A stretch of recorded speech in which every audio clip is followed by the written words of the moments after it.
Hello once again, my frightful little ghouls and goblins. If you're watching this as it went up, then may I say a happy Halloween to you. And if not, happy whatever day it is. It's our favorite time of the year by far. What better time to sit around the jack-o'-lantern and tell some scary stories? So let's jump right in, unwrap a fun-sized candy bar, and let's listen in on top 5 terrifying Halloween urban legends that'll keep you up tonight. Number 5, the Licked Hand. This one's got many names. The Licked Hand. I always knew it as humans can lick too. The story goes that a girl is staying home alone on Halloween for the first time, with only the family dog to keep her company. While reading the news, she reads a story of an escaped convict the police are looking for and alert the neighborhood to be on the watch for. Naturally, she's terrified, so she decides the safest thing to do will be to lock herself in the house, lock all the doors, turn all the lights off, and spend the night in bed, letting the stress wash over her. She takes the pup to bed with her for comfort, and she drifts off to sleep, but wakes up in the middle of the night, hearing a loud, constant dripping noise coming from the shower. She's scared, since she's the only one in the house and she hasn't used it, but chalking it up to just maybe being a leaky faucet, she tries to get back to sleep, and offers her hand to her dog, letting it lick her hand to calm her down. The next morning, she wakes up and goes to the bathroom to see what happened, and screams when she discovers the body of her dog hanging from the shower. And written in the mirror in dried blood is the phrase, "Humans can lick too." Classic, absolute classic. It might be Halloween, but we bring you the scares all year round. I'll scare you on Christmas, I don't care. Hit the subscribe button and join us for the best scary stuff on the net at Top 5 Scary. Number 4, poisoned candy. Trick or treat?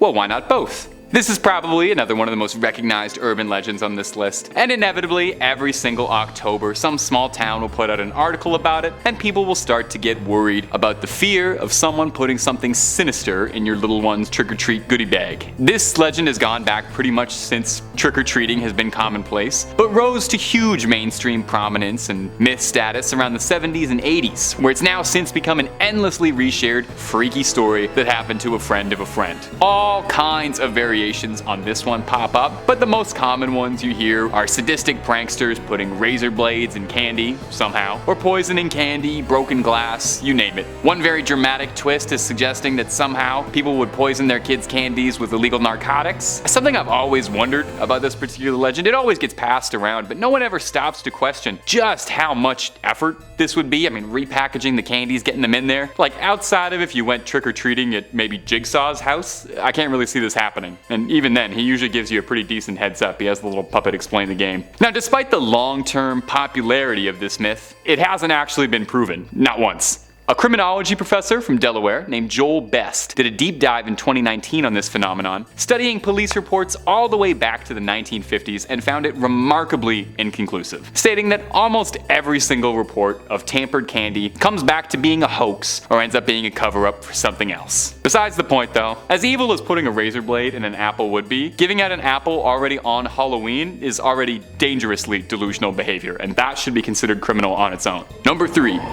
Clowns. Please tell me you remember this one. This was like a real problem for a hot minute. 2016 was the first sign things were getting very weird. For a while, we were experiencing a record-breaking case of scary clown fever. Between Pennywise terrifying us from ever going near a sewer grate, Jared Leto terrifying us from ever going back to the movies, we were all on edge when it came to rainbow wigs and big shoes. Recent polls of Americans have showed that almost 40% of all Americans say they have a deep fear of clowns. It's understandable. Between the movies and the constant urban myths, clowns get a very bad rap. While North America was coming down bad with coulrophobia, we just could not stop seeing evil clowns everywhere. It became a trend, or plague, maybe more fitting, of people dressing up as their favorite terrifying clowns and just standing around the neighborhood, haunting and scaring anybody who passed them by. Naturally, this made it rife for urban legendary. All manner of stories came out of these sinister clowns abducting people, attacking people, and some truly dark legends saying these clowns were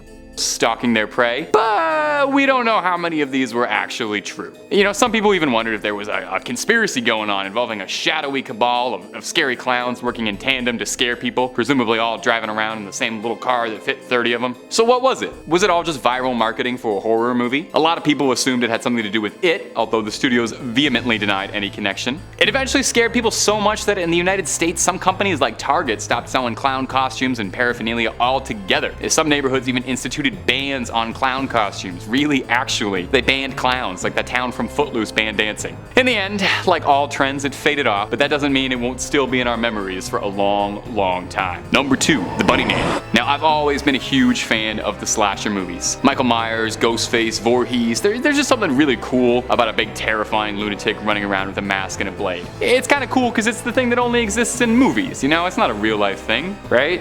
Well, enter the Bunnyman, a real life horror story straight out of your worst B-movie nightmares. The first reported sighting of the Bunnyman was on October 19th, 1970. Right before All Hallows Eve. A young couple, an Air Force cadet, one Robert Bennett, and his young wife, were visiting family in Burke, Virginia. They drove down to Guinea Road in Burke, and at around midnight, the couple pulled their car to the side of the road. They say it was to visit an uncle who lived across the street, but I'll just say, yeah, I'm sure that's why you parked on the street in the middle of nowhere at midnight, but that's neither here nor there. What's there is that while the two were sitting in the car, presumably discussing politics and working hard, they heard crashing noises and noticed the front window had been smashed, and on the seats lay a hatchet. They saw something walking towards them, a man wearing all white with long white ears, screaming at them that they were on private property. The couple hoofed it, naturally, and told police exactly what they saw. A tall man in a bunny mask with a hatchet. Now sadly for all of our sleep schedules, this wouldn't be the last time anyone saw the Bunnyman. Not even 2 weeks later, a security guard, one Paul Phillips, was walking home at night down Guinea Road, where he saw an odd man wearing a bunny mask and a suit sitting on an unfinished porch. The security guard, braver than I would have been, approached the man to see if he needed some help.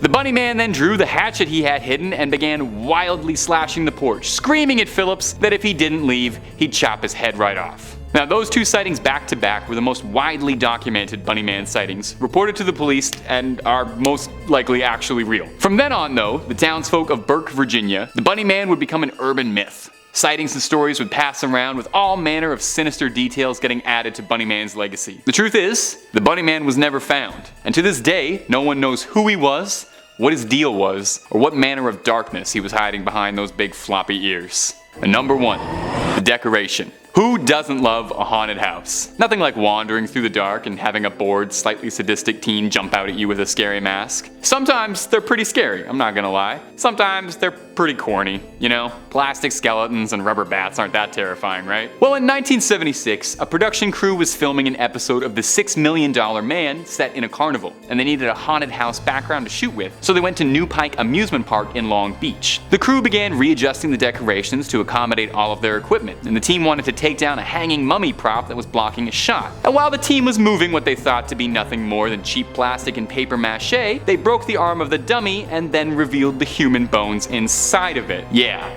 Turns out the dummy mummy was a real embalmed human body. How no one noticed that is beyond me. But just think of that for a second. How many people do you think walked through that exact haunted house without knowing that cheesy little mummy was a real body hanging there with them? That's all for this video, my little ghouls and goblins. Have a happy Halloween and creep it real.